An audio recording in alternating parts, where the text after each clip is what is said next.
घर में एक नया तूफान आ चुका था। कल रात वसुधा के तलाक के नोटिस के बाद से घर में गहरा सन्नाटा था। लेकिन 3 जनवरी की सुबह वसुधा एक और बड़ा कदम उठाती है।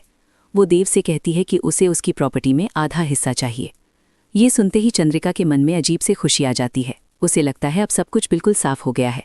वसुधा सच में लालची है। अब देव भी समझ जाएगा कि उसकी माँ ही उसके लिए सही है। पर सच कुछ और ही था। ये वसुधा का दूसरा और आखिरी बलिदान था। वसुधा जानती थी कि अगर वो चुप रहेगी तो देव के मन में शक बना रहेगा, पर अगर वो प्रॉपर्टी मांगेगी तो देव उससे नफरत करने लगेगा, और वही नफरत देव को अपनी माँ के और करीब ले जाएगी। वसुधा अपने प्यार को खुद बर्बाद कर रही थी, सिर्फ इसलिए ताकि देव अपनी माँ के साथ खुश रह सके। जब देव ये सुनता है तो उसका भरोसा टूट जाता है। उसे लगता है वसुधा का प्यार झूठा था। गुस्से में वो चंद्रिका से कहता है कि अब सब कुछ साफ हो चुका है। फिर वो कसम खा लेता है कि वो वसुधा को कुछ नहीं देगा और उसे घर छोड़ना होगा। लेकिन चंद्रिका यहीं नहीं रुकती। वो देव को डराती है कि अगर वसुधा को कुछ नहीं दिया गया तो वो लीगल लड़ाई शुरू कर देगी और पूरा परिवार टूट जाएगा।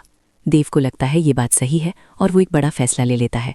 वो वसुधा को प्रॉपर्टी का आधा हिस्सा देने के लिए मान जाता है, पर शर्त ये होती है कि वसुधा घर छोड़ देगी। ये देव की जिंदगी की सबसे बड़ी गलती थी। ये सारी बातें पास के कमरे में बैठी आवी सुन लेती है। उसे पता होता है कि अगर अब सच सामने नहीं आया तो एक सच्चा प्यार हमेशा के लिए खत्म हो जाएगा। शाम को वो देव के पास जाकर उसे पूरी सच्चाई बता देती है। वसुधा और चंद्रिका के बीच हुआ समझौता, 15 दिन की शर्त और वसुधा का हर एक बलिदान। देव ये सब सुनकर हिल जाता है। पहली बार उसे एहसास होता है कि वो कितना अंधा था।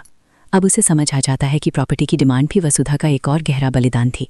देव बिना वक्त गवाए वसुधा को ढूंढने निकल पड़ता है। उसे पता होता है कि वसुधा अकेली होगी, दर्द में होगी। आखिरकार उसे एक पार्क में वसुधा मिल जाती है जो बेंच पर बैठकर खुद को संभालने की कोशिश कर रही होती है। देव कुछ नहीं कहता, बस वसुधा को गले लगा लेता है। दोनों की आंखों से आंसू बहने लगते हैं। देव कहता है कि अब वो सब कुछ जान चुका है और अपनी गलतियों के लिए माफ़ी मांगता है। जब दोनों घर वापस आते हैं, देव सीधा चंद्रिका के सामने खड़ा हो जाता है। वो साफ शब्दों में कहता है कि वो अपनी माँ का सम्मान करता है, लेकिन वसुधा उसकी पत्नी है और वो उसे कभी नहीं छोड़ेगा। वो ये भी कहता है कि अगर प्यार रिश्ते तोड़ने लगे तो वो प्यार नहीं बल्कि कंट्रोल होता है। देव की बात चंद्रिका के दिल को छू जाती है। पहली बार उसे अपनी गलती का एहसास होता है। वो वसुधा से माफ़ी मांगती है और उसे गले लगा लेती है। घर में फिर से सुकून और अपनापन लौट आता है। प्रॉपर्टी, कागजात और नोटिस सब बेकार लगने लगते हैं। रिश्तों की जीत हो जाती है। रात को छत पर तारों के नीचे देव और वसुधा एक दूसरे के साथ खड़े होते हैं। देव कहता है, तुमने मुझे सच्चे प्यार का मतलब सिखा दिया। वसुधा कहती है, और तुमने मुझे भरोसा दिया। यही असली प्यार है।